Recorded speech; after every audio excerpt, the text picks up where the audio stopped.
Bueno, yo aquí a 1000 kilómetros de casa, me tocó este fin de semana estar sirviendo a algunas congregaciones al norte de Argentina, así que conseguí una oficina de prestado, alguien muy gentilmente me cedió el espacio, así que aquí compartiendo con ustedes. Vamos a ver hoy un poco, vamos a hacer a vuelo de pájaro un recorrido interesante que nos puede servir mucho para ver cómo en diferentes situaciones familiares Dios nos puede seguir usando y nos quiere usar para el avance de su propósito. ¿Sí? Vamos a verlo porque es muy importante, porque sé que desde el primer día que comenzamos a hablar, y de rato a propósito, como esta clase la pongo un poquito más suavecita, porque desde el primer día pareciera que recibimos un mazazo, un golpe, un martillazo, ¿no? Un palazo por la nuca, nos empezamos a sentir culpables, o empezamos a cuestionar las cosas que hicimos, o empezamos a creer que no damos a la medida, y en realidad nunca vamos a ser realmente familias 100% perfectas, aunque estamos siendo perfeccionados permanentemente porque en nuestro interior ya entendimos que vive el perfecto que es Cristo, ¿verdad? Pero sí necesitamos entender que a pesar de, y esta es una de las cosas muy buenas de las Escrituras tienen el registro de los errores de cientos de personas, de cientos de familias, que nos sirven como consuelo, no para darnos el permiso y la libertad de también cometer errores, sino para ver cómo donde abunda el pecado sobreabunda la gracia. Nosotros podemos estar todo el tiempo enfocados en los pecados, o podemos estar todo el tiempo enfocados en la superabundante gracia que tenemos en Cristo, lo cual no quiere decir libertinaje, porque la gracia nos lleva a Cristo, y lejos de hacernos libertinos, nos hace responsables de todo lo que Dios quiere llevar adelante, ¿sí? Nos hace entender nuestro lugar como protagonistas, como dice el título de esta clase, en el avance del propósito eterno de Dios, que ya dijimos es la hoja 1 de la Biblia.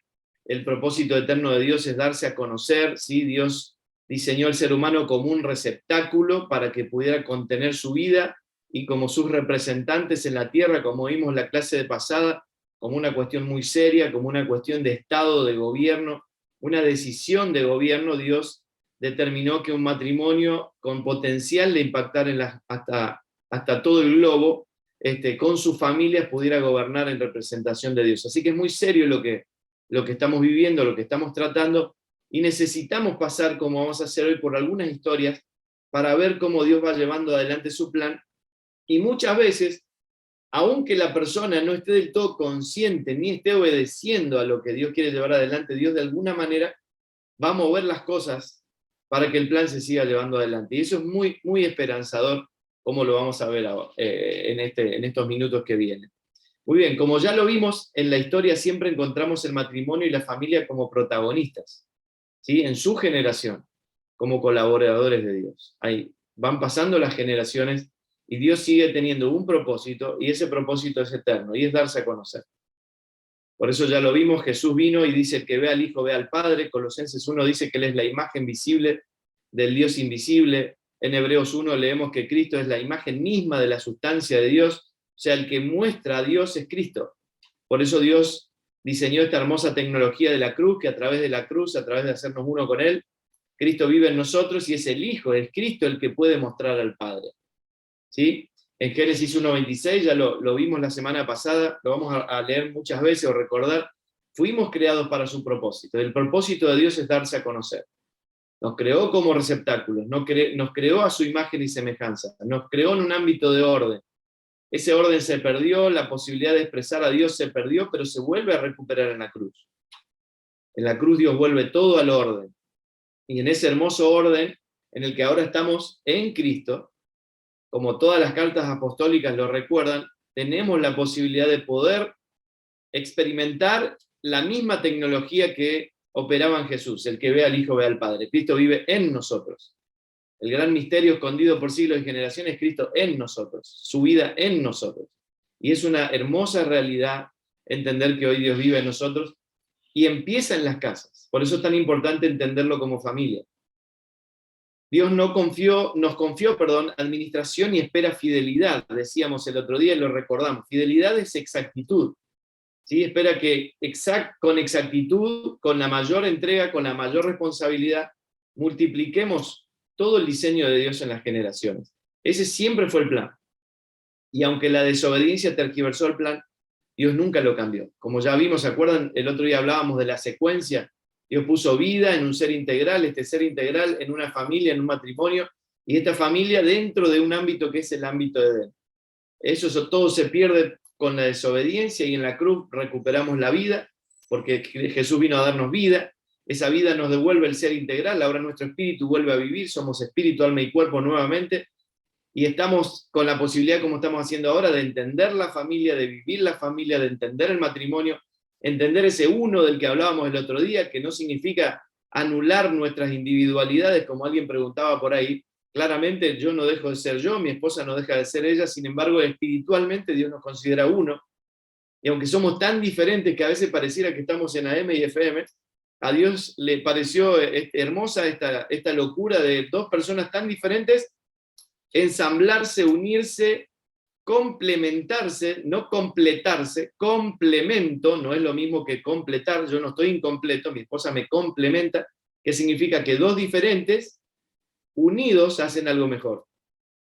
Y esa unión es el uno, que representa el uno de Dios. Después igualmente vamos a ir volviendo sobre esto en las clases, por eso algunas cosas las voy contestando en la clase, otras las vamos a ir respondiendo las preguntas, no se preocupe porque estamos haciendo una construcción.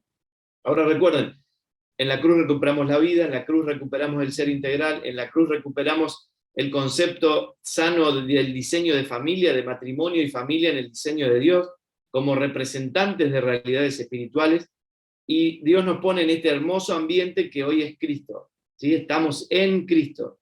Una de las mejores cosas que el ser humano puede experimentar es esa condición de filiación, por ser hijo, por estar en el Hijo, soy amado, por estar en el Hijo, soy bendito, por estar en el Hijo, soy escogido, por estar en el Hijo, no soy condenado, por estar en el Hijo, sí, tengo un amor del cual nadie me puede separar. Necesitamos como familias volver a recordar y entender y vivir todos los días de nuestra vida con esta hermosa plenitud que brota desde adentro. Jesús decía, de su interior fluirán ríos de agua viva, es un río que no se puede frenar, una pasión, una vida que corre para vida, ¿sí? Un río de aguas cristalinas lleno de vida.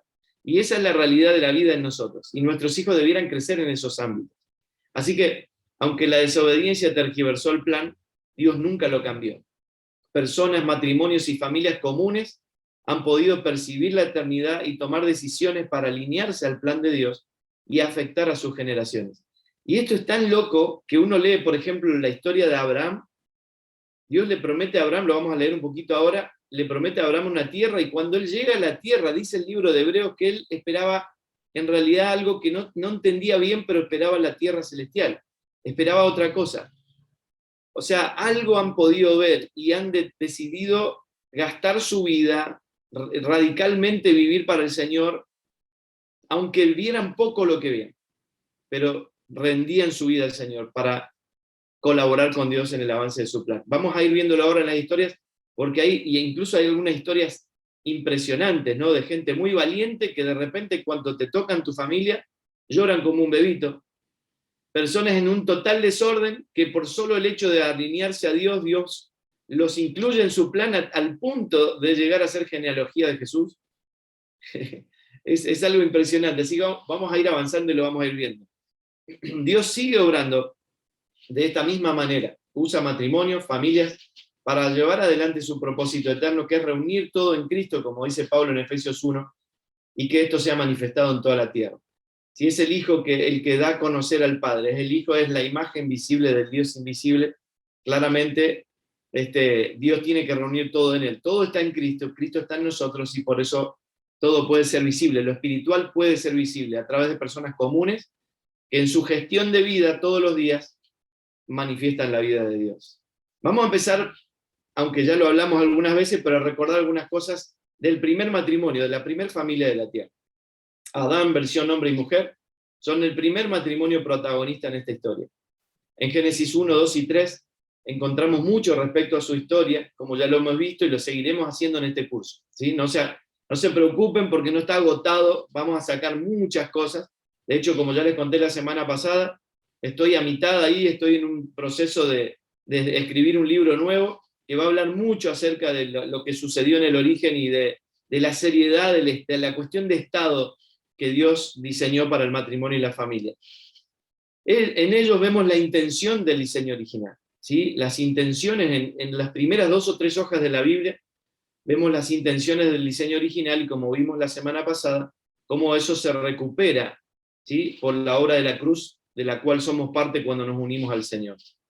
Ellos estaban en un ambiente perfecto, con Cristo como el centro, ¿sí? Representado en el árbol de la vida, y en reposo, porque todo estaba ordenado y todas las necesidades estaban suplidas. Y la idea de Dios fue que ellos multiplicaran ese ambiente en toda la tierra. Esto que ellos estaban viviendo, que estaban disfrutando, la idea de Dios era que se fuera replicando en todas las naciones. Lo mismo vemos después en el pueblo de Israel. Dios deseaba que la nación de Israel fuera un ejemplo para las demás naciones, y que las demás naciones pudieran querer lo que ellos tenían. A Dios como su rey, a Dios como su gobernante, la teocracia, ¿no? Pero ellos deciden, como igual que el primer matrimonio, hacer la suya, pedir otros reyes, y conocemos la historia, una y otra vez cambian de reyes, la nación se divide, lo del norte, lo del sur, y tenemos, llega el clímax del desastre hasta que en Mateo 21 Jesús dice, el reino les será quitado a ustedes y se le entregará a otro pueblo que produzca los frutos del reino, que hoy podemos entender que es la iglesia por las cartas apostólicas, y lo vamos a ir entendiendo un poquito más adelante. Pero necesitamos entender que Dios quería que esto se fuera replicando. Lo mismo sucede hoy con nosotros. Dios puso a Cristo en nosotros, su vida crece en nosotros, y Dios quiere que esto se replique en mis hijos, en las personas que me rodean, que las personas... Por eso Jesús hablaba del reino y hablaba de la levadura, hablaba del grano de mostaza, hablaba de diferentes alegorías que nos muestran cómo algo crece, algo se reproduce, algo se replica. Jesús es uno hace 2000 años, hoy somos millones en todo el mundo. ¿Cómo sucedió eso? Porque uno se replicó, se multiplicó en 12, y estos 12 pescadores totalmente insignificantes, gente del vulgo, como dice Hechos 4, los veían y los reconocían, que no eran nadie, sin embargo, habían estado con Jesús y trastornaron el mundo. Eso está diseñado, eso es la médula de la vida espiritual, y tiene que empezar en la casa. Y de nuevo les digo, esto no es una confrontación al sentido de traernos condenación, tiene que ser una palabra de esperanza, porque de hoy en adelante yo puedo lograr lo que Dios diseñó que logre. Porque Dios no es sádico, Dios no disfruta que nosotros suframos por lograr lo que Él nos pide. Dios puso su Hijo en nosotros, la asistencia del Espíritu Santo en nosotros, para lograr lo que Dios diseñó que vivamos y logremos. Y eso comienza en la casa. Ahora, este primer matrimonio cae bajo la astucia del adversario, el enemigo, la serpiente, las tinieblas, ¿sí? El propagador de los antidiseños, que mete argumentos en la mente humana. Así que Dios les dijo, vean ahí en el Génesis 3, el relativismo, que nosotros hoy lo consideramos una filosofía de nuestros últimos siglos, en realidad está desde la hoja 2, 3 de la Biblia, la serpiente cuestionando, tergiversando lo que Dios dijo, ¿sí? Y con mucha astucia, engañando, y conocemos la historia, comieron y fue todo un desastre cósmico, ¿no? Por eso el apóstol Pablo habla de nuestra alma, mente, voluntad y emociones, como Eva. Si ustedes leen, por ejemplo, ahí tenemos 2 Corintios 11:3, dice, me temo que así como la serpiente con su astucia engañó a Eva, los pensamientos de ustedes sean desviados de un compromiso puro y sincero con Cristo. O sea, las tinieblas siguen buscando engañarnos, siguen buscando tergiversar el plan, siguen buscando torcer las cosas, plantear leyes, ¿sí? Meternos contra la espada y la pared, porque siempre la cuestión, miren, y lean las Escrituras, les animo, y el deseo también de este curso es que volvamos a amar las Escrituras. En las Escrituras vemos toda una secuencia, y siempre es la misma. Las tinieblas hacen todo lo imposible para que el ser humano no se conecte con Dios. Y después que se conecte, si se llega a conectar con Dios, se conecta con la cruz, hay algún notificador que se acerca y le da la buena noticia, lo que las tinieblas van a hacer es procurar en todo sentido que esa simiente que acaba de ser, esa semilla que acaba de ser sembrada en este ser humano no se desarrolle, no crezca. Entonces tenemos miles y miles y miles de hermanos nuestros, lamentablemente, niños en Cristo, lo decía Pablo en 1 Corintios 3, fui a ustedes, no les pude hablar como a maduros porque tienen celos, tienen divisiones, enemistades, son niños, les tuve que dar lechita en vez de darle la palabra, ¿no? Poderosa, niños, porque la tiniebla siempre va a tratar de o que no nazca, o si nace, que no se desarrolle. Y entonces tenemos personas de 80 años en la iglesia, con una barba grande, viejitos ya, pero con cara de bebé. ¿No? Niños en Cristo. No tienen ni idea de qué se trata la vida, no tienen ni idea de qué se trata ser cristiano, no tienen ni idea de qué se trata la cruz, no tienen ni idea de qué se recuperó en la cruz, por qué, qué significa el consumado es, etcétera, etcétera, etcétera. Es una tragedia, porque si yo no sé lo que es ser cristiano, ¿cómo le voy a enseñar a mis hijos a ser cristianos? Y cómo mis hijos van a enseñarle a sus hijos a ser cristianos. Entonces, lo resumimos en ir a 2 horas de una reunión. Y 2 horas es medio mucho, ya es como muy larga. Si es menos, mejor. ¿No? Y una semana nomás, una vez a la semana, como para cumplir, calmar la culpa, ¿no? Y tenemos mente de ir a cumplir con el Señor, y después hago mi vida, cristiano y secular. Todo eso se ha multiplicado. Como lo vimos el otro día. Si ustedes ponen en el WhatsApp la palabra iglesia, el WhatsApp le sugiere la imagen para la palabra iglesia, un edificio. O sea, a tal punto hemos multiplicado errores nosotros, que hasta el WhatsApp instalado en el mundo entero, en cualquier idioma, cualquier persona, la palabra iglesia le significa un edificio. Sabemos por las escrituras que la iglesia es espiritual, la iglesia son las personas que tienen a Cristo. Nosotros somos la iglesia de Cristo. La iglesia es el cuerpo de Cristo. Entonces, es necesario entender esto, ¿sí? Es importante entender al primer Adán para entender al postrer Adán, que es Cristo. Y dijimos la semana pasada, yo quiero entender mi matrimonio, tengo que entender por qué Dios diseñó un matrimonio. Quiero entender mi familia, necesito entender qué estaba pensando Dios cuando diseñó a la familia. Por eso fíjense que nos estamos metiendo un poco en estas cosas, porque como les dije en la primera clase, esto es más fundacional, es antes a todas las herramientas que podamos usar para la familia. Necesitamos entender la base, necesitamos entender la columna vertebral del diseño para poder así entender lo que Dios estaba haciendo. Así que, ojo con el alma, ojo con que las tinieblas desvíen nuestros pensamientos, nuestras emociones, de la sincera fidelidad o compromiso con Cristo, como dice 2 Corintios 11:3. Aquí el apóstol Pablo está haciendo un paralelismo, así como, dice, entre Eva y la mente, los sentidos y los pensamientos. La lucha permanente siempre la tendremos en el área del alma, la mente con sus pensamientos en base a los argumentos y las emociones que responden a todos esos argumentos. Y hemos trabajado mucho esto en el curso La Psicología de Dios, se la recomiendo, es un gran curso, también ofrecido aquí por los amigos hermosos de Saison.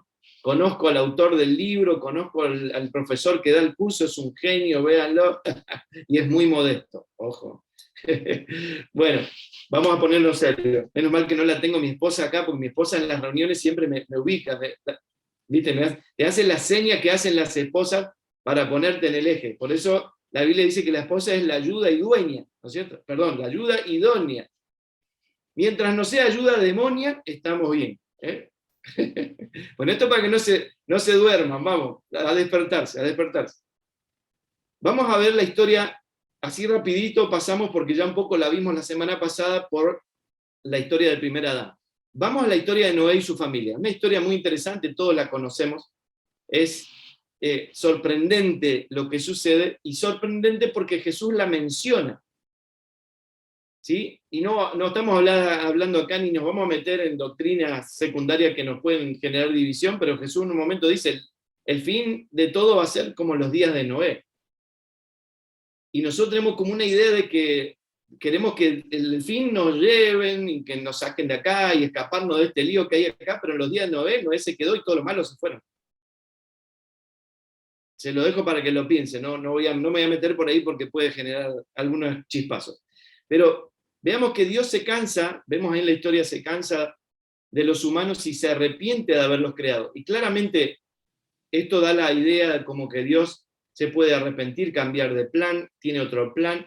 En realidad lo que Dios, aquí de lo que Dios está hablando, es de la maldad humana, lo vamos a leer ahora en el texto. Lo que sucedió es que cuando el primer Adán desobedece, ya lo vimos la semana pasada, se mezcla con la naturaleza de la serpiente, porque saben que lo que uno come se transforma. Yo como comida nutritiva, eso en mí se transforma en salud. como comida chatarra, eso en mí se transforma en obesidad, en problemas de diferente tipo. Si ellos comieron el engaño, comieron el fruto que no tenían que comer, ellos se transformaron en lo que comieron. ¿Sí? No tengo tiempo para desarrollarlo, pero les animo a que lo investiguen. Y un poco lo vamos a ver después más adelante cuando hablemos de familias que multiplican lo eterno en las generaciones en una de las clases. Pero es muy importante entender por qué Dios dice esto, porque Dios lo que veía en el hombre es una naturaleza interna mezclada con la naturaleza del engaño de la serpiente, una tendencia natural permanentemente al mal. Y eso es lo que Dios ve en el humano y no le gusta, que es lo que Dios soluciona en la cruz. La historia de Noé es una alegoría de la historia de la cruz. ¿Sí? Es un juicio sobre toda la humanidad en la que Dios comienza todo de nuevo. Es la cruz. Dios juzgó a Adán, nos puso a todos en Adán, todos los pecados fueron sobre Jesús, y de la cruz en adelante estoy en Cristo y en una nueva creación. Soy nueva criatura, nueva creación. Pero miren lo que sucede con Noé y su familia. Dios le dice que llovería cuando nunca había sucedido. Es fácil leer la historia, pónganse en la situación. Viene Dios, se le aparece, mirá, va a llover, nunca había llovido, nadie tenía idea de lo que significaba, y por si fuera poco, Dios le encomienda la construcción de un tremendo barco gigantesco, de varios cientos de metros de largo, que llevaría varias décadas, 80 años le llevó construirlo. Y debía construirlo sobre la cima de un cerro, no sobre el borde del mar, en la playa, con unos troncos para hacerlo rodar al mar. No, no. Sobre la cima de un cerro. Investiguen esto porque es muy interesante. No al borde del mar, porque llovería tanto que toda la tierra se inundaría. Y Noé le cree. Y Noé le cree. Esto es algo impresionante. Mire cómo dice Génesis 6.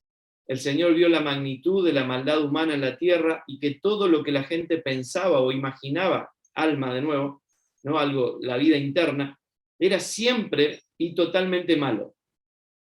Entonces el Señor lamentó haber creado al ser humano y haberlo puesto sobre la tierra. Se le partió el corazón.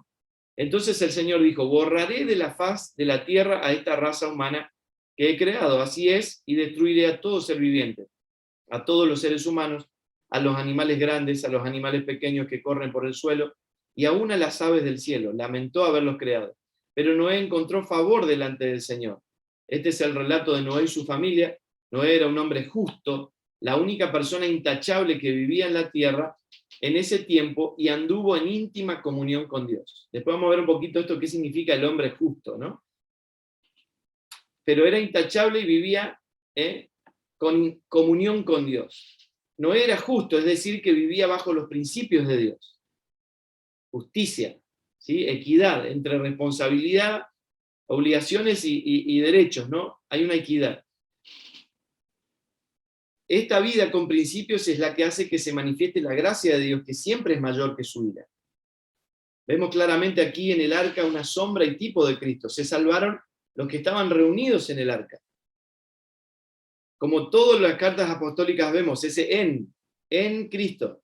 Yo soy salvo porque estoy en Cristo. Soy amado porque estoy en Cristo. Soy bendito porque estoy en Cristo. No soy condenado porque estoy en Cristo. El en Cristo es la figura del arca, ¿sí?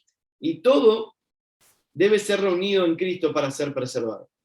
Ahora, no tengo el tiempo de desarrollarlo, le animo a que ustedes lo lean. Cuando pasa todo la tormenta y mandan la paloma, ¿se acuerdan de la historia? Dios le da una instrucción, le dice a Noé: salí primero vos, después que salgan tus hijos, después que salgan sus esposas, ¿sí? Y le da una orden de cómo hacer las cosas.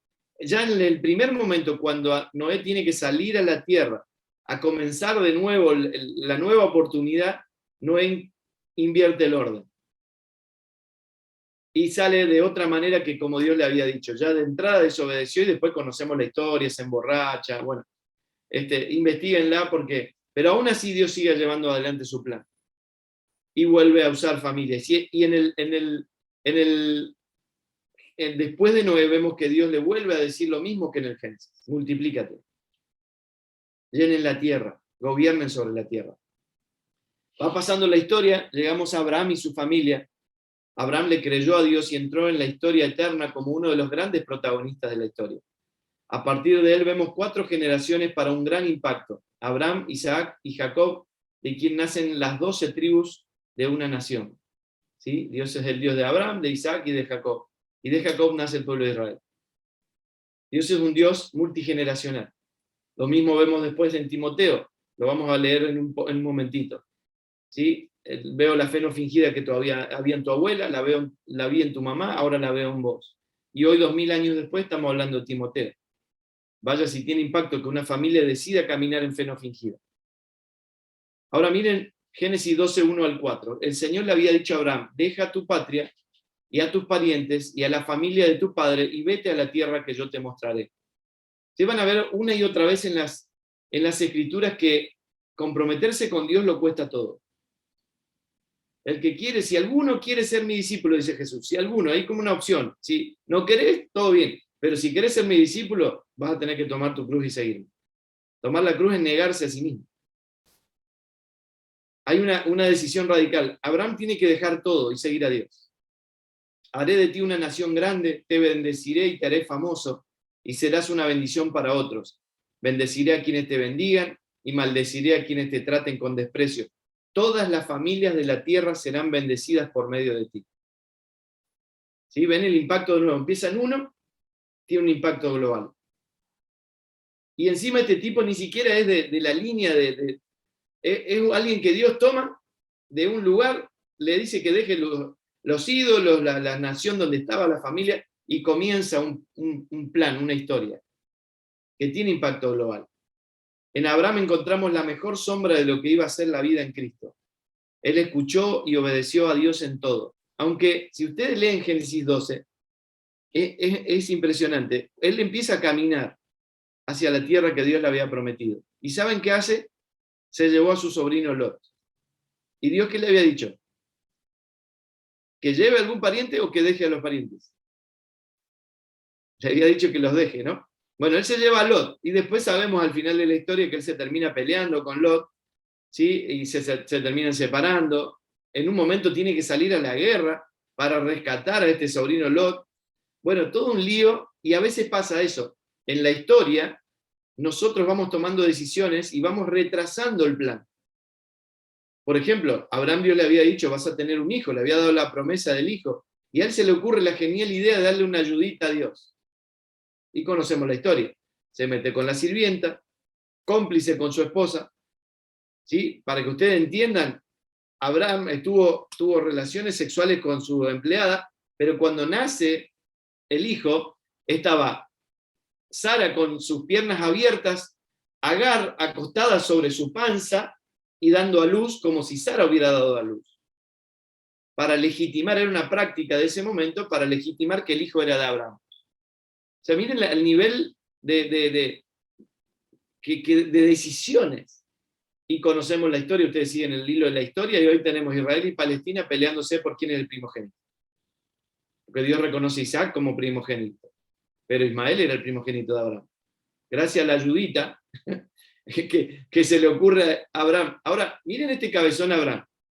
Es igual que nosotros, no se preocupen, lo estoy haciendo a modo de broma para que nos suene suave, pero si ustedes leen Génesis 12, cuando Dios le dice que se vaya a la tierra, él empieza camino a la tierra. Y empieza a haber hambre en la tierra. Y él empieza a pasar por naciones y pasa por una nación y dice, pará, Sara, vos sos muy linda. Si te ven, me van a matar para quedarse con vos. Tengo una idea genial. ¿Cuántas esposas acá tienen esposos que se les ocurre ideas geniales? Bueno, Abraham era uno de esos. Adán tenía el don de la oveja. Adán empieza a decir, bueno, te van a ver a vos y me van a matar, me van a hacer daño, me va a ir mal. El don de la oveja es el me, ¿no? Entonces, le sugiere a la esposa que mienta y diga que es la hermana, no la esposa. ¿Y saben qué sucede? El rey de esta nación se la lleva a su harén. O sea, el tipo, con tal de salvar su pellejo, estaba dispuesto a entregar a su mujer que tenga sexo con otra persona. Dios la salva. Lean la historia. Es muy interesante. No me quiero meter hoy en estos vericuetos de la historia, pero están ahí fáciles de leer y encontrar para ver cómo Dios va trabajando con gente cabezona. O sea, no es que son, super Abraham, super Moisés, super Noé, super David. No, eran unos tremendos cabezones. Pero Abraham le dice, decí que sos mi hermana. Ella dice, soy la hermana. El rey viene, se la lleva al harén y de noche Dios se le aparece al rey y le dice, no la toques porque en realidad es esposa de Abraham. Y Dios la salva. Y Abraham no hace solo esto una vez, hace 2 veces esto, para salvar su pellejo. Y Dios la salva las 2 veces a la esposa. Y por si fuera poco, ustedes siguen leyendo después en Génesis 16, van a encontrar que Isaac, como había estado en ese momento, había escuchado esta historia, después esto se habla, se sabe, o no se saben las historias familiares. Sabemos a no ser que haya un gran secreto que alguien esconda, pero en líneas generales sabemos la historia. ¿Y saben lo que hace Isaac? Repite la historia. Un día hay un problema y le hace mentir a la esposa de que diga que es la hermana, igual que había hecho el papá 2 veces. O sea, Dios va trabajando con estos cabezones, pero va llevando adelante su plan, ¿sí? Porque Dios nos va a usar. De nuevo le digo lo que dije al principio, esto no legitima el desorden, yo no voy a estar en desorden total, Dios me va a usar igual, no. Tengo que ser consciente de la gran responsabilidad que implica. Hoy estamos en Cristo, el producto de la vida de Cristo en nosotros es orden, nos va a llevar al orden. Y Dios quiere trabajar con orden en nuestra vida para darse a conocer, lo cual no significa que yo no pueda tener algún que otro problema que necesito trabajar para resolverlo, pero Dios va a llevar adelante su plan. Ahora, este hombre escuchó y obedeció a Dios en todo, y así por su decisión impactó a todas las generaciones y hasta la eternidad. Y está en Hebreos 11 como uno de los padres de la fe, ¿no? Pero además vemos en Abraham la figura y sombra del Padre, que es Dios, buscándole una esposa a su hijo. ¿Sí? Es Dios, la historia cuando le manda a sacrificar a Isaac, es Dios sacrificando su propio hijo. Son alegorías, son maneras de entender, sombras que iban mostrando el plan de Dios que vemos después en Cristo.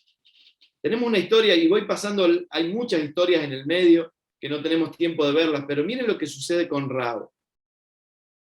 Ustedes conocen la historia, pero necesitamos ver específicamente qué sucedió en cuanto al plan de Dios, porque acuérdense que Rahab salva a toda su familia, pero lo salva por causa de ver el plan de Dios y alinearse a ese plan. Miren lo que sucede. Rahab vivía en el muro de una ciudad. Ella, a pesar de parecer tener una mala vida, una mala fama en la ciudad, porque era prostituta, pudo percibir que Dios estaba haciendo algo y así pudo disponerse a ser protagonista. Salva así su vida, la de sus padres y la de sus hijos. 3 generaciones afectadas por alinearse al propósito de Dios. ¿Se acuerdan de la historia? Ahí vamos a ver un poquito, vamos a leer. Vienen los espías a una ciudad.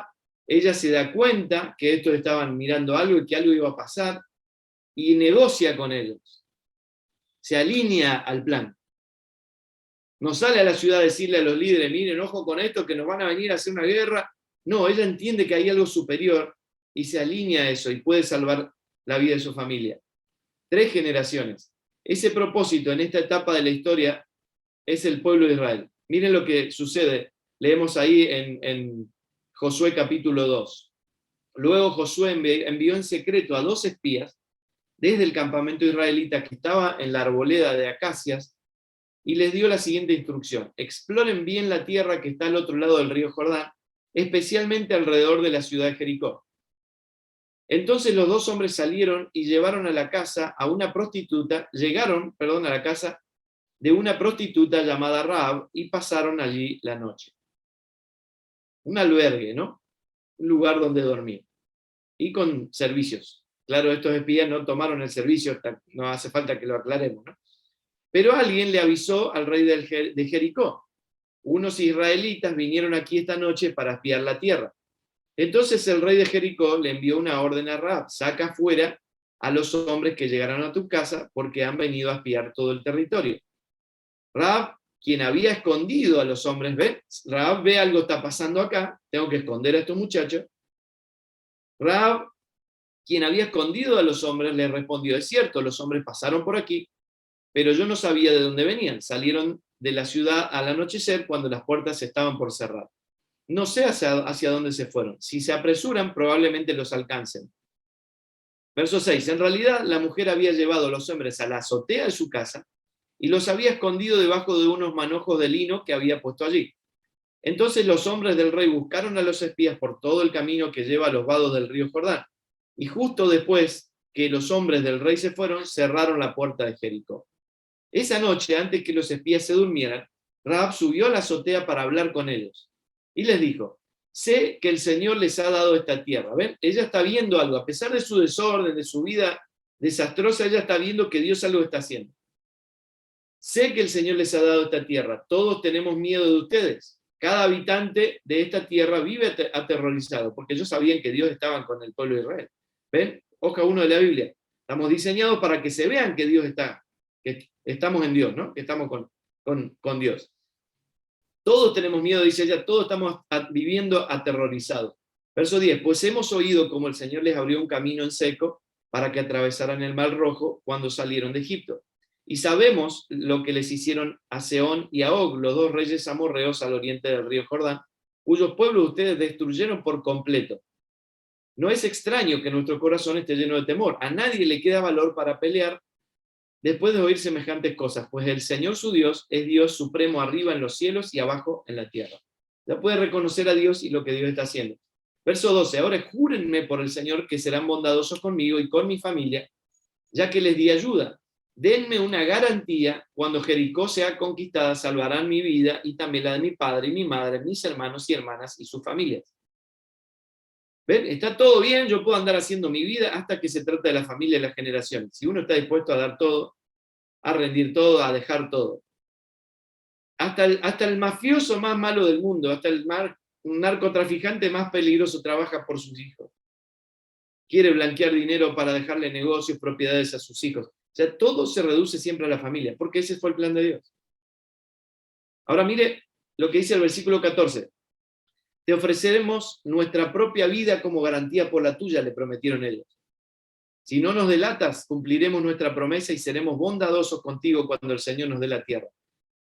Entonces, dado que la casa de Rahab estaba construida en la muralla de la ciudad, ella los hizo bajar por una cuerda desde la ventana. Huyan a la zona montañosa, les dijo, escóndanse allí de los hombres que les están buscando por 3 días. Luego, cuando ellos hayan vuelto, ustedes podrán seguir su camino. Antes de partir, los hombres le dijeron, estaremos obligados por juramento que te hemos hecho solo si sigues las siguientes instrucciones. Cuando entremos a esta tierra, tú debes dejar esta cuerda de color escarlata colgada de la ventana por donde nos hiciste bajar, y todos los miembros de tu familia, tu padre, tu madre, tus hermanos y todos tus parientes deberán estar aquí dentro de la casa. Muy similar a no sé si logran ver, a estar metidos dentro del arca. Preservados los que están reunidos en. Aquí van a ser preservados todos los que están reunidos en la casa. Con el símbolo en la ventana. ¿De qué color? Color sangre. ¿Ven? La alegoría es representativo de la obra de la cruz. Ahora miren lo que dice Josué 6. Cuando esto sucede, dice entonces los hombres que habían sido espías entraron en la casa y sacaron a Rahab. ¿Por qué? ¿Qué hizo Rahab? Cuando vio que se venía todo, metió a toda su familia, 3 generaciones en su casa, puso la cuerda en la ventana, y estos hombres que habían sido espías entraron en la casa, sacaron a Rahab, a su padre, a su madre, a sus hermanos y a todos los demás parientes que estaban con ella. Trasladaron a toda la familia a un lugar seguro cerca del campamento de Israel. Fueron preservados. Por sujetarse, por alinearse al plan de Dios, por reunirse en un lugar, por seguir las instrucciones, fueron preservados. Es muy importante que entendamos estas cosas. Podríamos hablar horas de esto, hay muchas cosas escondidas aquí. Si ustedes ven la genealogía, lean por ejemplo, Lucas habla de la genealogía de Jesús, ustedes van a encontrar el nombre de Rahab. Es esta Rahab. Es impresionante. Después ella termina siendo pariente con David. Bueno, sigue la historia, ustedes van a ver la historia. Y a mí me apasiona ver cómo Dios va llevando adelante su plan y va usando a la familia, que no importa en el lío que están, el día que se deciden alinear al plan de Dios, todo se empieza a ordenar. Y llegan al punto de experimentar la salvación, como fue el caso de ella. Miren David y su familia. Bueno, acá podríamos estar también. Terrible, terrible historia. Terrible historia. Por eso nos acordamos de David con Salomón, ¿no? Salomón, el más sabio de la tierra, cómo David le dedicó tiempo. Genial. Proverbios 4, cuando el mismo Salomón habla de principios de paternidad que le enseñó su papá David, pero miren el cabezón que era este David. Más allá de sus errores con Amnón, Tamar y Absalón, pudo sobreponerse y alinearse. Yo no sé si ustedes alguna vez leyeron, seguramente voy a pensar que sí, en el libro, en los libros de Samuel, está la evidencia de esta historia. Amnón se enamora de su hermana Tamar, literal, y quiere tener algo con ella. Y tiene un amigo de esos que no hay que tener, tenemos que tener cuidado con las juntas de nuestros amigos, con quienes se juntan nuestros hijos. Porque este amigo le dice, hacete el enfermo, pedí que tu hermana venga a traerte un tecito, y cuando venga, hace lo que quieras con ella. Y él hace esto, se hace pasar por enfermo, la hermana lo viene a servir, y él la viola. Literalmente. Imagínense, una princesa, hija del rey, virgen, con todo un ropaje que la distinguía como realeza y la distinguía como una persona virgen, ahora totalmente destruida su reputación, su vida, su futuro. Y ella le dice, no hagas esto, no me abandones, hablemos con papá, papá nos va a dejar casarnos, hagamos las cosas bien, y él la abandona, la aborrece, y entonces viene Absalón, hermano de Tamar, y pasan un par de años y decide, como David no hizo nada, vengarse y mata a Amnón. Así que tenemos una hija violada, un hijo muerto y Absalón un asesino. Hermosa familia cristiana, ¿no? Y uno dice, bueno, David, con todo este lío en su casa, va a aprender la lección. David no hace nada. Y lean, es triste, pasa primero 2 años, después pasan 3 años, después pasan otros 3 años, Absalón se escapa a otro país, lo hacen volver a venir, David lo recibe como rey, le pone el anillo para que le bese con protocolo de rey, no lo recibe como hijo. Absalón se queda 2 años dando vuelta por el palacio, por la ciudad, David nunca lo recibió. Imagínense lleno de rechazo, de bronca, de ira que estaba esta persona. Absalón le termina haciendo un golpe de estado. Si ustedes suman los años, pasan más de 12, 14 años en este lío familiar que termina afectando a una nación entera porque el hijo le hace un golpe de estado al papá. Y David tiene que escapar con parte del pueblo de Israel porque si no, Absalón los iba a matar a todos. Final de la historia, el general del ejército desobedeciendo a David termina matando a Absalón. Termina todo en un desastre. Ahora, este David tiene la capacidad de arrepentirse, de reconocer sus errores, de humillarse, de cambiar, y termina siendo papá de Salomón, conocida historia, y vamos a ver un poquito. Una durísima, triste historia que encontramos en el segundo libro de Samuel desde el capítulo 13. Les animo a que la lean después. Historia de violación, asesinato. Podemos ver que David se arrepiente después de todo esto y aprende de sus errores, y así puede encaminar y entrenar a su hijo Salomón para cumplir el propósito de Dios. En el primer libro de Samuel, en el capítulo 30, encontramos una historia interesante. Este es otro momento. David y sus valientes vuelven de una batalla y se ven afectados por el secuestro de sus familiares por parte de los amalecitas en su ausencia. Y yo quiero que ustedes se pongan en contexto. No sé si vieron las películas que a veces nos muestran estas guerras a caballos con espadas, gente valiente, ¿viste? Estos tipo vikingos, barbudos, con todos los aromas habidos y por haber encima, porque llevan días sin bañarse, cabalgando. O sea, macho de verdad, ¿no es cierto? No lo macho que nos hacemos los machitos latinoamericanos ahora. Esto era el macho de verdad, los valientes de David.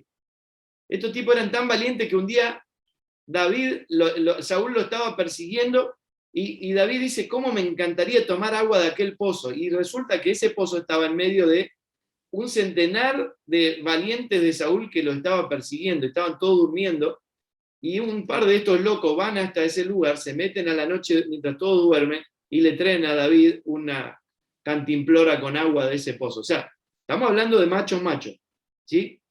Ahora miren lo que sucede. Podemos ver aquí que aún los más valientes tienen como punto débil su familia y pueden desmoronarse por esta causa.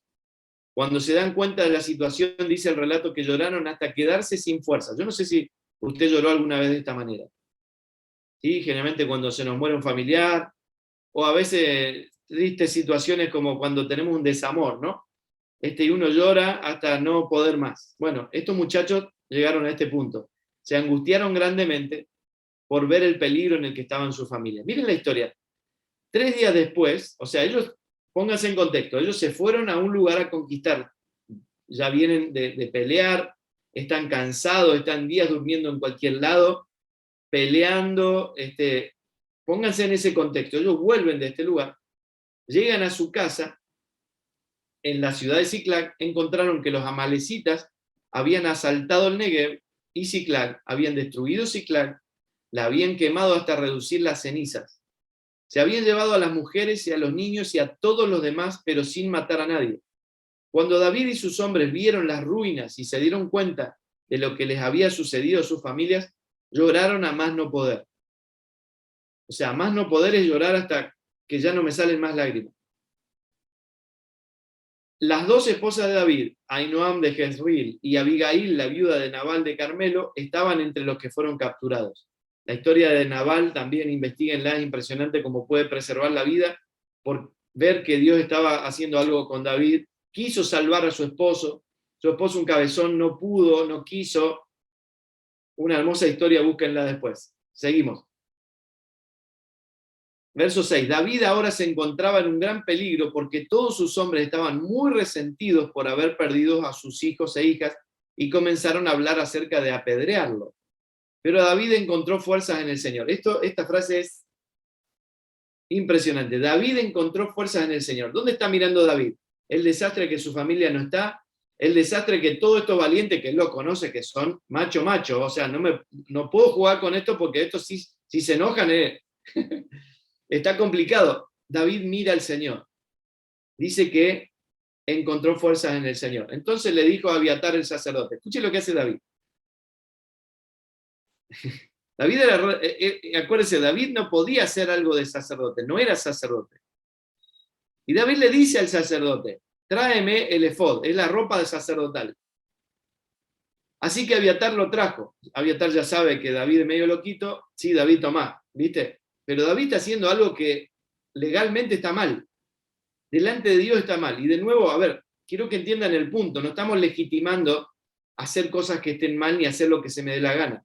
A lo que voy es al punto de la radicalidad con el Señor que tiene David, que está a punto de arriesgar cuestiones técnicas con tal de lograr lo que tiene que lograr en el Señor. Y él dice, pide el efod, lo trajo, y David le pregunta al Señor. David se va como sacerdote a intermediar, a hablar con Dios, y dice, ¿debo perseguir a esta banda de saqueadores? ¿Los atraparé? Y el Señor le responde. Y el Señor le dice, sí, persíguelos, recuperarás todo lo que te han quitado. De modo que David y sus 600 hombres, valientes, recuerden, ellos vienen de 3 días de camino, vienen de la guerra, vienen de otro lugar donde ya están quemados. David y sus 600 hombres salieron y llegaron al arroyo de Besor, pero 200 de ellos estaban demasiado cansados para cruzar el arroyo. Claro, no daban más. Así que 200 no pudieron cruzar el arroyo, por lo que David continuó la persecución con 400 hombres. Vayan poniéndose en el contexto. Verso 11. En el camino encontraron a un egipcio en un campo y lo llevaron a David. Le dieron pan para comer y agua para beber. También le dieron parte de un pastel de higos y 2 racimos de pasas, unas barritas de cereales, comida sana para recuperar fuerza, porque no había comido ni bebido nada durante 3 días y 3 noches. Al poco tiempo recobró sus fuerzas. ¿A quién le perteneces y de dónde vienes?, le preguntó David. Soy egipcio, esclavo de una malecita, respondió. Mi amo me abandonó hace 3 días porque yo estaba enfermo. Regresábamos de asaltar a los cereteos en el Negev, el territorio de Judá y la tierra de Caleb, y acabamos de incendiar Siclag. Listo, dice David, estos son los míos, estos son los que estoy persiguiendo. ¿Me guiarás a esa banda de saqueadores?, le pregunta David, y el joven contestó, escuchen esto, si haces un juramento en el nombre de Dios que no me matarás, ni me devolverás a mi amo, entonces te guiaré a él. Otra vez, un tipo que estaba con los malos, por ver que Dios está en el asunto, decide alinearse a esto y salva su vida. Es muy bueno. Ahora, no es el punto de la historia, sigamos.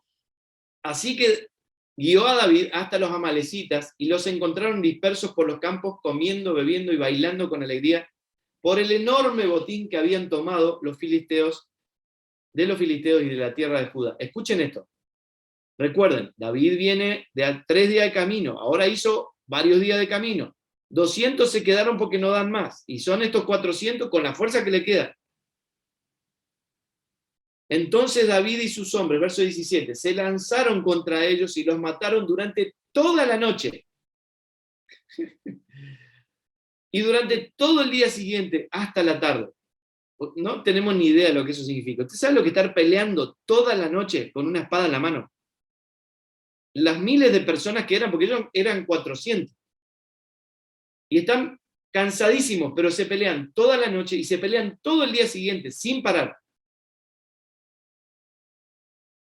Ninguno de los amalecitas escapó, excepto 400 jóvenes que huyeron en camellos. Así que David recuperó todo lo que los amalecitas habían tomado y rescató a sus 2 esposas. No faltaba nada, fuera grande o pequeño, hijo o hija, ni ninguna otra cosa que se habían llevado. David regresó con todo. ¿Sí? Dios cumplió su palabra. También les recuperó los rebaños, las manadas, y sus hombres los acarrearon delante de los demás animales. Este botín le pertenece a David, dijeron, ¿no? Iban cantando, celebrando. Luego David regresó al arroyo de Besor, se encontró con los 200 hombres que habían quedado rezagados porque estaban demasiado cansados para seguir con él. Entonces salieron para encontrarse con David y con sus hombres, y David los saludó con alegría. Pero unos alborotadores entre los hombres de David dijeron: ellos no fueron con nosotros, así que no pueden tener nada del botín que recuperamos. Denle sus esposas e hijos y díganle que se vayan. Pero David dijo: no, mis hermanos, no sean egoístas. Con lo que el Señor nos dio, Él nos protegió, nos ayudó a derrotar a la banda de saqueadores que nos atacó.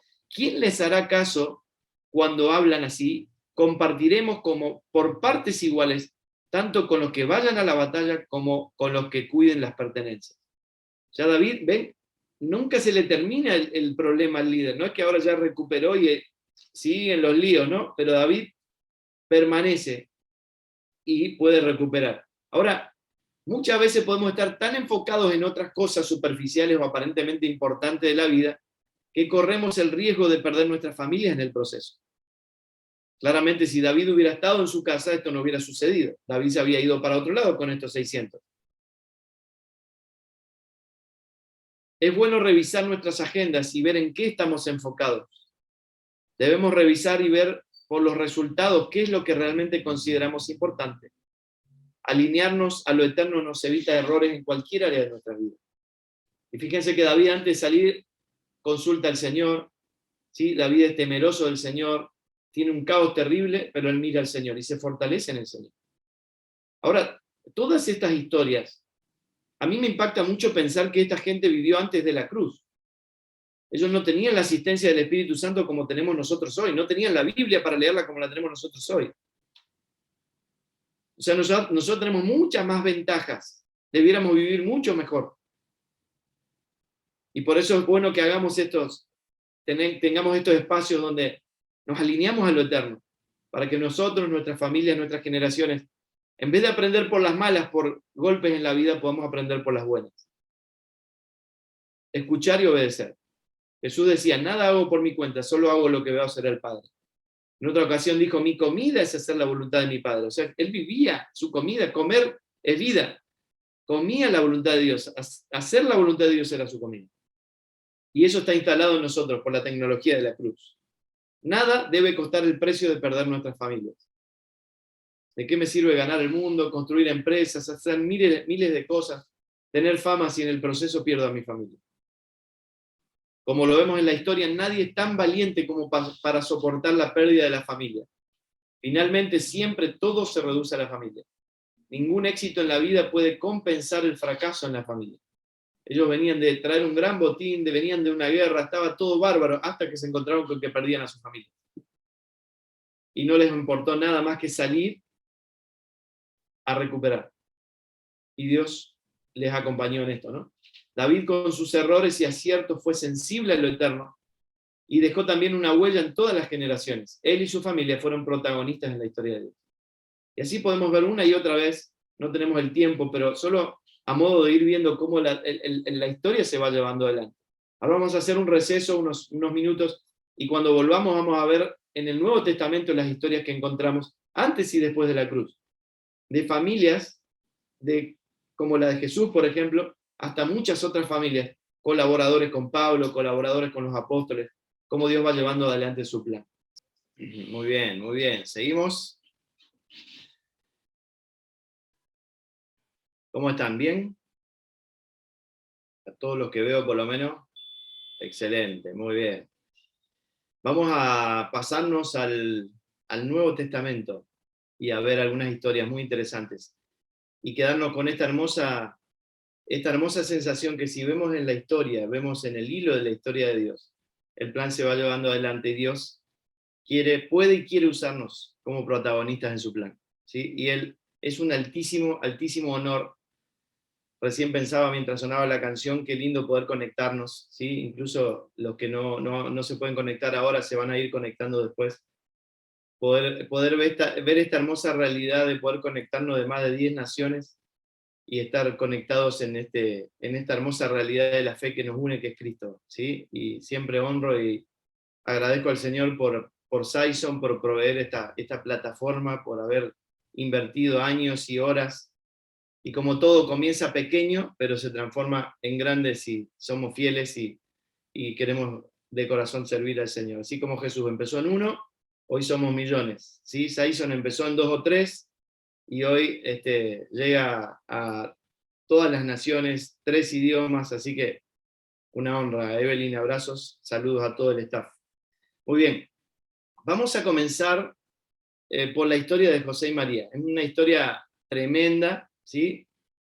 Desde muy chico me impactó mucho pensar que Dios se hubiera arriesgado. Me acuerdo de adolescente decir, pero ¿no era más fácil que Dios hiciera que Jesús apareciera con 30 años, ¿sí? Como alguien que aparece por el desierto y nadie sabe bien quién es, de dónde apareció, pero bueno, dice cosas lindas y la gente lo empieza a seguir y ya se hubiera evitado los dolores de cabeza de años de tener que arriesgar si Jesús hubiera sido formado o no, desarrollado bien o no, si la familia hubiera estado a la altura o no, porque es un riesgo y lo vamos a ver ahora en el mismo momento que el ángel viene a hablar a María acerca de Jesús, un rato antes le había hablado a Zacarías, a los padres de Juan el Bautista, que era primo de Jesús y que era el que iba a anunciar el Cordero que quita el pecado del mundo, el que iba a abrir el camino para la venida, la manifestación del Mesías, ¿sí?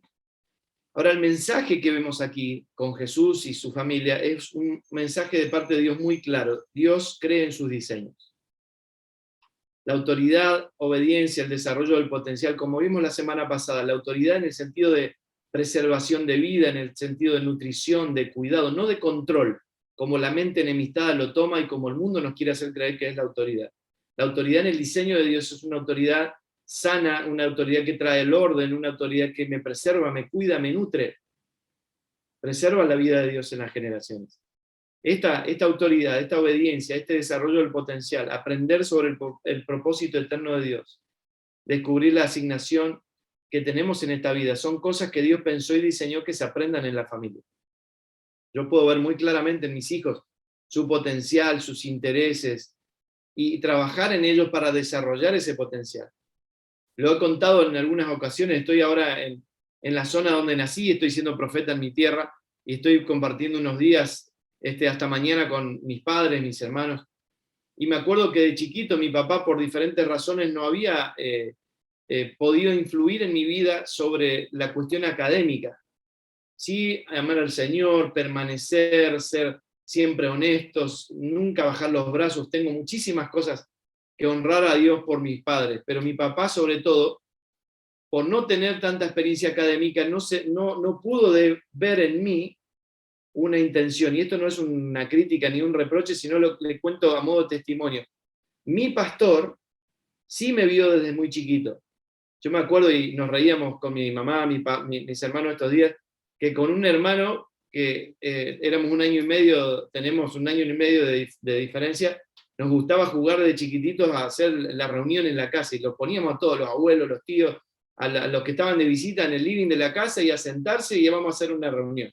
Y ahí orábamos y yo predicaba, mi hermano predicaba y ya de chiquito tenía una pasión.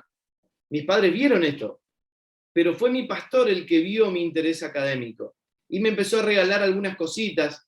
En Argentina hay una revista que se llama la revista Patoruzú, que habla de un gaucho, un indio, ¿no? Y son aventuras a caballo, dibujitos, y él empezó a inculcar en mi vida el amor por la lectura, cosa que mi papá no había hecho. O sea, Dios se proveyó a alguien que sí pudiera influir en mí de esa manera. Y cuando menos me di cuenta, mi pastor me regaló una Biblia, mi primera Biblia, que la tengo hasta hoy, la tengo ahí en la biblioteca para regalársela a mis hijos. Tengo mi Biblia de los 8 años, toda escrita, toda marcada. Y me acuerdo que si yo tengo que atribuirle a alguien el amor por lo académico, la lectura, la pasión por la enseñanza, es a mi pastor y no a mi papá. Entonces Dios puede proveerse a alguien, lo vamos a ver después en la historia de Timoteo. Dios se provee a un Pablo que es figura paterna cuando Timoteo no tuvo un papá presente. Y hoy, 2000 años después, estamos hablando de Timoteo. O sea, Dios va a llevar adelante su plan. Yo me puedo quedar anclado en el rechazo, en el abandono, en la historia de mi alma, con mis cosas con mi padre, o puedo ver que en Dios ya fui aceptado en Cristo, o puedo ver que Dios es mi papá, puedo ver que Dios se provee a otras personas que pueden ser figura masculina o figura femenina si tuve algún problema en mi historia familiar. Pero miren lo que sucede con esta historia. Dios no duda en poner a su hijo en el seno de una familia. A mí eso me impacta muchísimo. Y como vamos a ver ahora, Jesús mismo no duda en ser obediente a Dios y a su diseño y sujetarse en obediencia a sus padres. Cuando ya a los 12 años podía reconocer a Dios como su papá. Y que Dios tiene planes, ¿no? Dios tiene negocios en los que él se tiene que ocupar. Vemos cómo, miren cómo comienza esta historia. Cierto día Zacarías se encontraba sirviendo a Dios en el templo, porque su grupo de sacerdotes estaba de turno esa semana. ¿Sí? Recuerden que el sacrificio se hacía por personas y había un sacrificio por la nación una vez al año y un sacerdote podía entrar, le tocaba el turno y tenía que entrar. Este era uno de estos sacerdotes, representante de la nación. O sea, ¿por qué les pongo en contexto? Para que ustedes entiendan la responsabilidad y la supuesta luz y entendimiento que tenía que tener este hombre en representación de toda una nación. Como era costumbre entre los sacerdotes, le tocó por sorteo entrar en el santuario del Señor y quemar el incienso. Mientras el incienso se quemaba, una gran multitud estaba afuera orando. Y mientras Zacarías estaba en el santuario, se le apareció un ángel del Señor de pie a la derecha del altar del incienso. Cuando Zacarías lo vio, se alarmó y se llenó de temor. Claro, sabían, estoy frito, ¿no? Acá no era juego entrar al lugar santísimo, ¿no? Pero el ángel le dijo, no tengas miedo, Zacarías, Dios ha oído tu oración. Tu esposa Elizabeth te dará un hijo y lo llamarás Juan. Tendrás gran gozo y alegría y muchos se alegrarán de su nacimiento, porque él será grande a los ojos del Señor. No deberá beber vino ni ninguna bebida alcohólica y será lleno del Espíritu Santo aún antes de nacer. Y hará que muchos israelitas vuelvan al Señor su Dios. Será un hombre con el espíritu y el poder de Elías. Preparará a la gente para la venida del Señor. Miren todo lo que el ángel le está diciendo. A un sacerdote en representación de una nación. O sea, él sabe bien lo que el ángel le está diciendo. Toda la historia de Israel estaba esperando este momento. Y miren lo que dice. Inclinará el corazón de los padres hacia los hijos y hará que los rebeldes acepten la sabiduría de los justos. Y escuchen lo que dice Zacarías. Zacarías le dijo al ángel, ¿cómo puedo estar seguro de que ocurrirá esto? Y yo no sé si ustedes logran, quiero que vean el tinte, el espíritu que hay en esta pregunta. No es una pregunta de cómo va a ser esto y cómo tengo que hacerlo, sino es una pregunta de cuestionamiento. ¿Cómo puedo estar seguro que ocurrirá esto? Ya soy muy anciano y mi esposa también es de edad avanzada. O sea, ¿y cómo confirmo que esto es un cuestionamiento y una incredulidad por parte de él? Por lo que le responde el ángel. El ángel le dice, yo soy Gabriel, estoy en la presencia misma de Dios.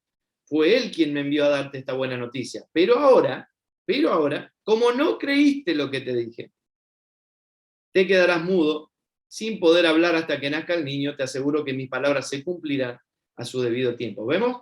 Una persona, líder espiritual, referente principal de toda una nación, sin embargo, cargado, ¿no?, con las religiones, las tradiciones, no puede ver.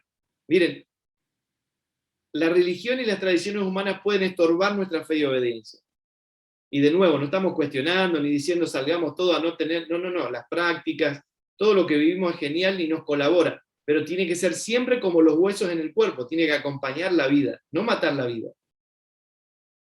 ¿Sí? La estructura de los huesos no está para frenar mi vida, está para acompañar la vida. Sin la estructura, la vida no se puede sostener. Hay muchas prácticas que tenemos, muchas costumbres, muchas tradiciones que muchas veces suelen matar la vida e impedir, como vemos aquí, que este hombre pueda creer y obedecer lo que Dios está diciendo.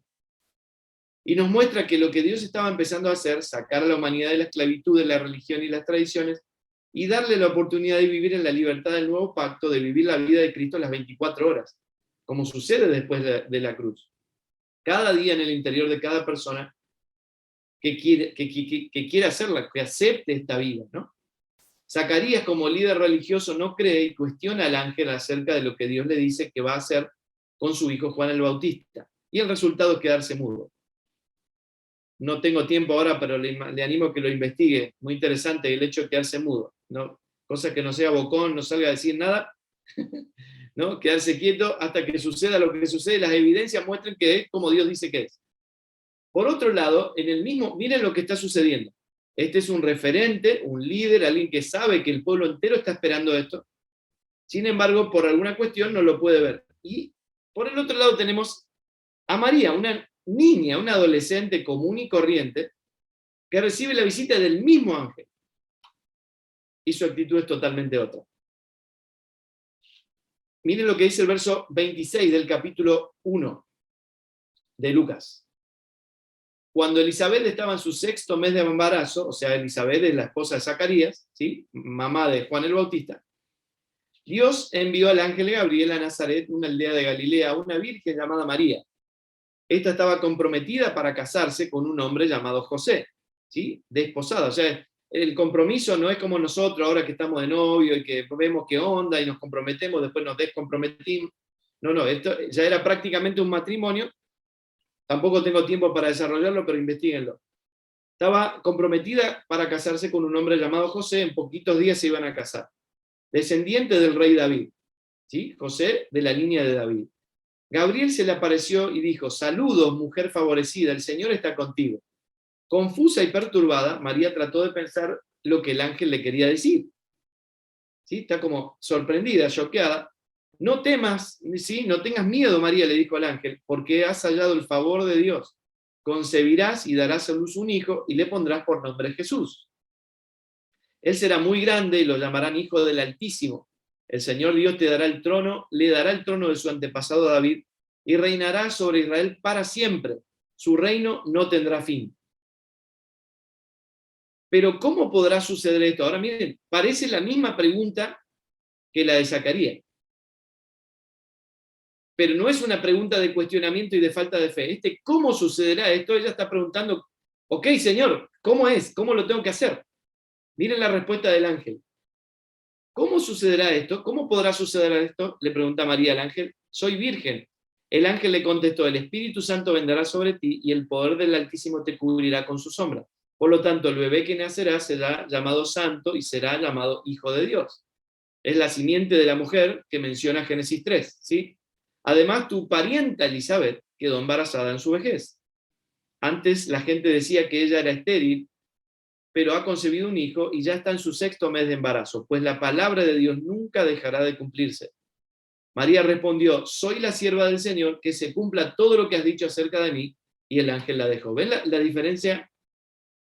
La sencillez, la humildad, el choqueado de Dios quiere hacer algo conmigo, no sé cómo será, pero ok, Señor, acá estoy, que se cumpla todo lo que dijiste de mí. La gran diferencia entre una persona sencilla y común, dispuesta, y alguien que está cargado de ritos, tradiciones, costumbres, que sabe que es así, pero que no lo puede hacer. De todas maneras, tiene un hijo, Juan el Bautista, nace, conocemos la historia, ¿no? La pregunta cómo no es de incredulidad, sino de necesidad de instrucciones, como lo vemos en el texto. Y su respuesta final es admirable: soy la sierva del Señor, que se cumpla todo lo que has dicho acerca de mí. Alguien que se alinea a lo eterno, alguien que se alinea al Señor, está así: Señor, haz lo que quieras. No sé cómo será, no sé cómo lo vas a hacer, pero sé que lo puedes hacer, y acá me tenés, rendido y entregado. Es la mejor actitud que una familia puede tener ante Dios. No debemos olvidar que es una humilde y sencilla adolescente, es soltera y virgen, no es líder religiosa. Imagínense el lío, conocemos la historia. José, cuando se entera de esto, quiere escaparse a la noche hasta que el ángel lo frena. Hoy sería más común que venga, viste, una hija a su casa y le diga: mamá, estoy embarazada, ¿no? Y Y a veces hasta no saben ni quién fue el papá. Pero en este caso, en esa época, una niña decide estoy embarazada y del Espíritu Santo. O sea, pongámonos en el contexto de lo que significa esta entrega, esta radicalidad, esta disposición a hacer lo que Dios quiera conmigo para llevar adelante su plan. Solo es alguien, María, que de alguna manera pudo ver eternidad en esto y está dispuesta a obedecer aunque Dios le pida semejante cosa. La actitud de José también es admirable. Dios le dice que se case con su novia embarazada, aunque el hijo no sea de él. No tomamos dimensión de lo que esto significa en ese entonces. Hoy alguno se casa con alguien que ya tiene un hijo de un matrimonio anterior. Y es bastante problemático, los psicólogos sabemos cuánto trabajamos con familias ensambladas para ver cómo hacemos para arreglar los líos que hay de autoridad y que no son mi papá, que no son mi mamá. Y Dios le está pidiendo a José, casate con María, el hijo no es tuyo, pero casate igual. O sea, no es fácil, pero ellos deciden obedecer. Muchas veces puede que no sea fácil, muchas veces puede que la mirada natural sea un caos, un desastre, pero si podemos ver algo, si ahí cerramos los ojos 10 segundos y ver algo del Señor en esto, yo obedezco. Señor, acá voy. Y Dios algo va a hacer. Para sorprendernos aún más y animarnos a disponernos a ser protagonistas como colaboradores en el propósito eterno de Dios, veamos un suceso a pocos días del nacimiento de Jesús. En esos días, Augusto, el emperador de Roma, decretó que se hiciera un censo en todo el imperio romano. Hasta ahí parece algo totalmente normal, lo más natural del mundo. Pero ¿qué es lo que está sucediendo? Había una profecía que decía que Jesús iba a nacer en Belén, ¿verdad? Y Jesús está por nacer en Jerusalén. Entonces, ¿qué pasa? Como ellos no están moviéndose por voluntad propia, Dios tiene que mover el plan, Dios tiene que mover la historia, Dios tiene que tocar, incentivar a un emperador romano que ni siquiera es cristiano, no le importa a Dios, es anti, él se cree Dios. Los emperadores se hacían estatuas para que los adoren, lean la historia. Y Dios dice, me importa poco que te creas Dios, vas a trabajar para mí. Y Dios dice, mi plan se va a cumplir a decretar un censo. Ok, este fue el primer censo que se hizo cuando Cirenio era gobernador de Siria. Verso 3. Todos regresaron a los pueblos de sus antepasados a fin de inscribirse para el censo. Tenías que ir a donde habías nacido. Como José era descendiente del rey David, tuvo que ir a Belén de Judea, el antiguo hogar de David. Viajó allí desde la aldea de Nazaret de Galilea. Escuchen esto, llevó consigo a María, su prometida, cuyo embarazo ya estaba avanzado. Y aquí no dice el texto, pero le animo que lo investigue. Ir de Jerusalén hasta Belén había 100 kilómetros. 100 kilómetros por las montañas en burro, con un embarazo avanzado. No sé si alguna de las hermosas mujeres mamá de acá, si tu esposo se le ocurre esta genial idea y le dice, vamos a hacer 100 kilómetros, vení, que el Señor nos manda. Empezaría a volar algo, ¿no? Nos empezarían a mirar con ojos de fuego y no es el Señor de Apocalipsis, ¿no?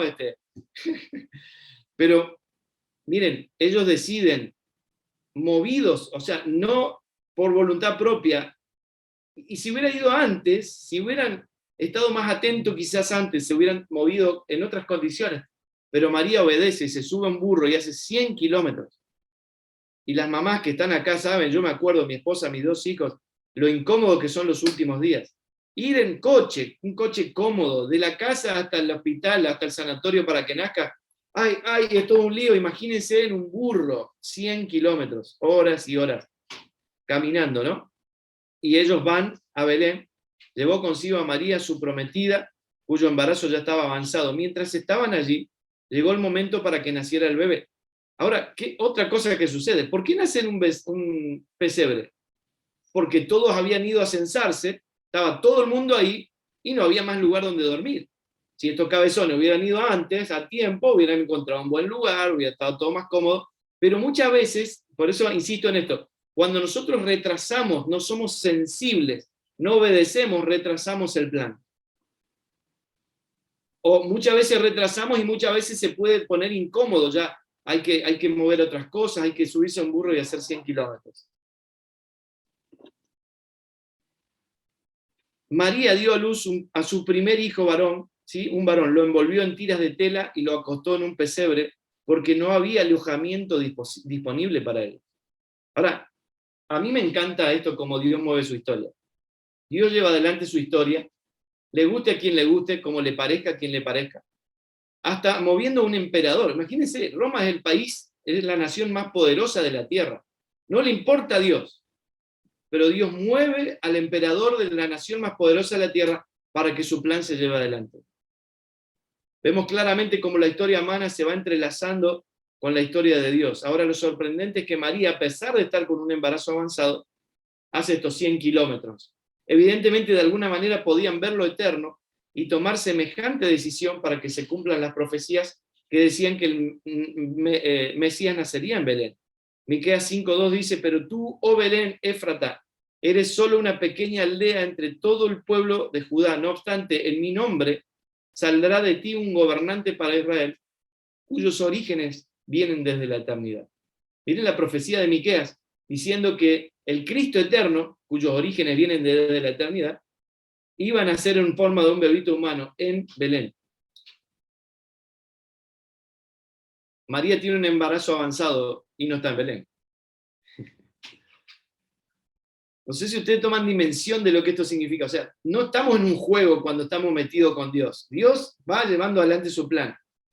Todo es una cuestión de estado para Dios. Y si Dios tiene que mover al emperador más importante del mundo, lo va a mover. Pero nosotros a veces tenemos la extraña idea de que estamos jugando a los cristianitos, jugando a ver quién es mejor que el otro, y si somos carismáticos tradicionales, si somos de esto, de aquello, de lo otro, y nos perdemos de vista lo tremendo que Dios está haciendo en el mundo y cómo está llevando adelante su plan. Queremos que nuestros hijos sean importantes en criterios de este mundo y nos perdemos de vista lo que Dios está haciendo. Que nuestros hijos logren lo mejor que puedan, pero como parte del plan. El mejor en lo que somos, pero para ser una herramienta en el plan de Dios, porque Dios está llevando adelante su plan. Indudablemente, alinearnos al propósito eterno de Dios impacta en las generaciones. Miren, si Jesús no nacía en Belén, no hubiera sido de la genealogía de David. No cumpliría con lo legal, los requisitos legales para ser el Mesías que cumplía el plan de Dios. Devolver todo a la orden. No tengo tiempo de meterme por ahí, pero investíguelo. Tenía que nacer en Belén. Tenía que ser de la genealogía de David. Tenía que cumplir las promesas. Tenía que cumplir las profecías. Y Dios mueve el plan. Por si esto fuera poco, esta parte de la historia a mí me encanta, me apasiona, porque veo cómo Dios hace y me encanta. Dios envía a los reyes magos, nosotros los llamamos magos, eran sabios, la Biblia dice que eran sabios, eran estudiosos de la astronomía, para traer los recursos para que ellos puedan escapar de la matanza de los niños. Porque ¿qué sucede? Corre la voz de que van a ser el rey de Israel. Acuérdense que Roma había invadido Israel. Israel no se podía levantar como un reino, porque el reino era Roma. Entonces, el emperador decide matar a los niños. Y también de esa manera se cumplen las profecías. ¿Y cómo iba a ser? Imagínense esto, José y María, dos pibitos, dos chiquitos, dos adolescentes, muchachos, sin recursos, tener que escaparse a Egipto, por orden de Dios, porque Dios le dice que se vayan a Egipto. Miren cómo Dios mueve el plan. Dios había provisto todo para su plan. Mateo 2:13 al 15 dice, cuando ya se habían ido, un ángel del Señor se le apareció en sueños. ¿Quiénes se habían ido? Los magos, los sabios estos, que le trajeron el incienso, la mirra y el oro. Todo elementos de ofrenda para un rey. Costosísimos. Investiguen cuánto dinero significaba todo lo que le regalaron. Cuando se habían ido, un ángel del Señor se les apareció en sueños a José y le dijo, y me encanta esto porque primero Dios provee y después les dice lo que va a suceder. En el Génesis pasó lo mismo, primero Dios los bendijo, o sea, tienen todo en mí, y después le dice, vayan y gobiernen sobre toda la tierra. Primero Dios nos pone en Cristo, nos hace completos, nos bendice, nos da todo, y ahora nos dice, multipliquen esto, lleguen hasta los confines de la tierra. Siempre funciona igual. Y el ángel les dice, levántate, toma al niño y a su madre y huye a Egipto. Quédate allí hasta que yo te avise. O sea, ni idea cuánto tiempo. Vayan a Egipto. Porque Herodes va a buscar al niño para matarlo. Así que se levantó cuando todavía era de noche, tomó al niño y a su madre y partió para Egipto, donde permaneció hasta la muerte de Herodes. No sé cuánto tiempo habrá pasado. De este modo, escuchen esto, de este modo se cumplió lo que el Señor había dicho por medio del profeta: de Egipto llamé a mi hijo. El profeta fue Oseas. Desde que Israel era niño, yo lo amé. De Egipto llamé a mi hijo. Oseas 11:1. O sea, Dios lleva adelante su plan. ¿Y de dónde viene su hijo? Vuelve de Egipto. Anótelo ahí para leerlo después. Éxodo capítulo 4. Moisés le dice al faraón, de parte de Dios, Dios te dice, deja ir a mi hijo. Dios ya lo había dicho, cuando iba a liberar al pueblo de Israel de la esclavitud, que Israel era su hijo. Y aquí estamos viendo que literalmente Jesús, el Hijo de Dios, fue a Egipto y viene de Egipto, y se cumple la profecía, de Egipto llamé a mi hijo. Jesús es el verdadero israelita que viene de Egipto, sale de Egipto, y se cumple el plan de Dios.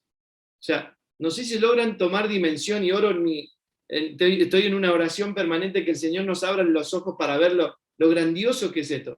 Nosotros nos quedamos con la idea de que necesitamos algunos principios de la psicología para la familia. No, gracias Señor por todo el avance de la tecnología, la ciencia, pero nosotros necesitamos entender algo mucho más profundo como esto, de entender que Dios está llevando su plan, y su plan siempre involucra el matrimonio y la familia.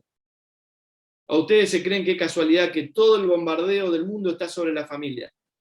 Que todas las leyes cambian para presentar la familia de otro modo. Un hombre con un hombre, una mujer con una mujer. No representa a Cristo en la iglesia, no es un matrimonio. Llámalo como quiera, pero no es un matrimonio. Es una pareja, es una unión, lo que quieras, pero no es un matrimonio, porque el matrimonio es un diseño de Dios y el matrimonio es un hombre y una mujer. Y representa a Cristo en la iglesia, dice Efesios 5, como ya lo leí. Una familia no puede ser cualquier cosa. Una familia es una composición de personas, padre, madre, hijos, que representa a la iglesia. Necesitamos volver a tomar dimensión de lo que esto significa. Por si tenemos duda, Pablo le decía a los Corintios, primera carta de Corintios capítulo 10, no quiero que desconozcan, miren esta frase, no quiero que ignoren, hermanos, que nuestros antepasados estuvieron todos bajo la nube, todos atravesaron el mar, todos ellos fueron bautizados en la nube y en el mar para unirse a Moisés. O sea, se hicieron uno con Moisés debajo de la presencia de Dios, del fuego y de la nube. Todos también comieron el mismo alimento espiritual y tomaron la misma bebida espiritual, pues bebían de la roca espiritual que los acompañaba, y la roca era Cristo. Dios siempre está viendo a Cristo. Desde lo natural vemos 2 millones de personas caminando bajo el fuego, o bajo una nube, o tomando agua que sale de una piedra.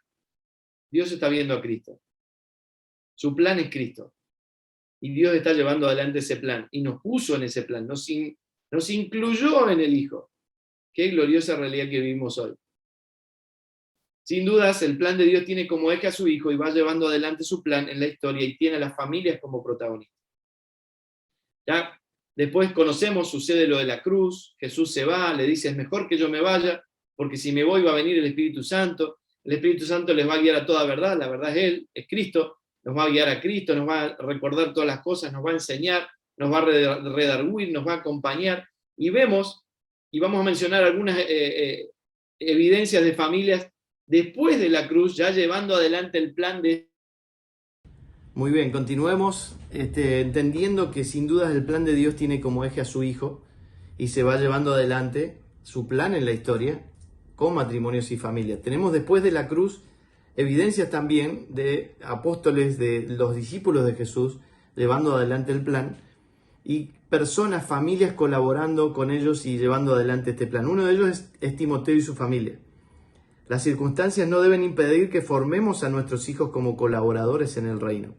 Aunque el padre de Timoteo era griego y no comulgaba la misma fe, y lo vemos ahí en Hechos 16, Lucas lo pone 2 veces, mencionando que su papá era griego, lo que significa que no trabajó con él, no colaboró con él en inculcarle ni el judaísmo ni el cristianismo, no estuvo presente para Timoteo enseñando espiritualidad. Sin embargo, eso no impidió que su madre y su abuela fueran una fuerte influencia para desarrollar el potencial de Timoteo y formarlo como colaborador del reino. De hecho, Pablo llega, lo leemos ahí en Hechos 16, y se queda impactado con este muchacho, y Pablo es la figura paterna que Dios usa para trabajar en Timoteo y que Timoteo se transforme en un colaborador apostólico del cual podemos hablar hasta hoy. Segunda Timoteo 1:5, Pablo le decía: me acuerdo de tu fe sincera, pues tú tienes la misma fe de la que primero estuvieran llenas tu abuela Loida y tu madre Eunice, y sé que esa fe sigue firme en ti. Vemos que la mamá, la abuela, viven una fe no fingida. Si dice no fingida es porque se puede fingir. Y lo que Pablo está diciendo aquí, que una fe sincera, auténtica, genuina, tiene el poder de impactar en las generaciones. Ellos evidentemente amaban la verdad en lo íntimo, como lo leemos en el Salmo 51. Aquí tú quieres la verdad en lo íntimo, y en lo secreto me has hecho comprender sabiduría. Lo que está en lo íntimo es lo que sale a luz. Si es una fe genuina, sincera, no fingida, va a salir a luz en nuestras gestiones, en nuestros actos, en la evidencia de nuestra vida. Otro ejemplo lo tenemos en Felipe, uno de estas personas que son elegidas, que leemos en Hechos capítulo 7, que murmuraron contra los líderes porque las viudas de los griegos estaban siendo discriminadas y estaban quedándose sin comida. Y entonces ellos dicen: elijan entre ustedes varones llenos del Espíritu Santo que se ocupen de esto, diáconos, servidores, ¿sí? Y Felipe y su familia era uno de estos hombres. Sabemos por las Escrituras que el apóstol Pablo viajaba y tenía colaboradores en muchos lugares. Y esta familia era de estos colaboradores donde Pablo solía quedarse por varios días. Al día siguiente continuamos hasta Cesarea, dice Hechos 21, versículo 8, y nos quedamos en la casa de Felipe el evangelista, uno de los 7 hombres que habían sido elegidos para distribuir los alimentos. Tenía 4 hijas solteras que habían recibido el don de profecía. ¿Sí? Pablo llegaba, se quedaba en esta casa. Por ejemplo, tenemos otros ejemplos como Lidia, vendedora de púrpura, que sabemos que colaboraba con los viajes misioneros de Pablo. Pueden leerlo ahí en el libro de los Hechos. Priscila y Aquila, otro matrimonio amigo de Pablo. Este matrimonio llevaba adelante un ministerio juntos. Dejó profunda huella en Pablo, quien los llevó a algunos de sus viajes misioneros. Y en los creyentes, dejaron huellas en los creyentes de la primera iglesia. Hechos 18, 1-3 dice: después Pablo salió de Atenas y fue a Corinto. Allí conoció a un judío llamado Aquila, nacido en la región del Ponto, quien estaba recién llegado de Italia junto con su esposa Priscila. Habían salido de Italia cuando Claudio César deportó de Roma a todos los judíos. Pablo se quedó a vivir y a trabajar con ellos porque eran fabricantes de carpas igual que él. ¿Sí? Trabajaban juntos, colaboraban con el avance del evangelio, no tenían problema en ponerse a trabajar, a hacer carpas y venderlas para sostenerse, y eran un matrimonio que colaboraba con su vida, con su casa, con sus bienes, con su conocimiento, con el apóstol Pablo. En uno de los relatos podemos ver el nivel de liderazgo de este matrimonio que pudieron explicarle a Apolos, un prominente líder, un evangelista, un tremendo líder que estaba produciendo un gran avivamiento en sus días, ¿sí? Pero ellos lo acompañan y le explican más exactamente el evangelio, como dice aquí Hechos 18. Mientras tanto, un judío llamado Apolos, un orador elocuente que conocía bien las Escrituras, llegó a Éfeso desde la ciudad de Alejandría en Egipto.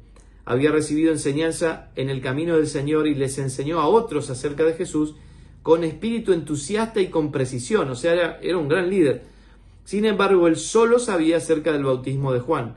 Cuando Priscila y Aquila lo escucharon predicar con valentía en la sinagoga, lo llevaron aparte y le explicaron el camino de Dios con aún más precisión. O sea, Priscila y Aquila estaban entrenados por Pablo, eran colaboradores del Pablo y tenían la capacidad de tomar a un líder como aquí, Apolos, y enseñarle más exactamente el evangelio. Hay más precisión, hay más luz, necesitas entender más. Tomaron aparte a Apolos y le expusieron más exactamente la palabra del evangelio. Vemos que hay evangelios más exactos. Tiene que ver con la parte del propósito eterno que Dios nos llamó a construir. Debemos comprometernos a seguir buscando por revelación mayor exactitud. Necesitamos más luz, más entendimiento, más exactos.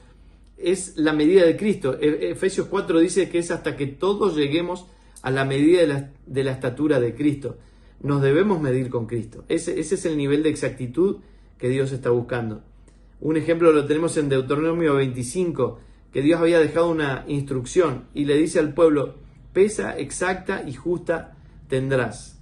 En la mente de Dios esto es un tipo y sombra de lo que iba a venir en Cristo. ¿Sí? En Cristo está la verdadera justicia, en Cristo está la verdadera exactitud, y debemos como familias ir permanentemente a Cristo.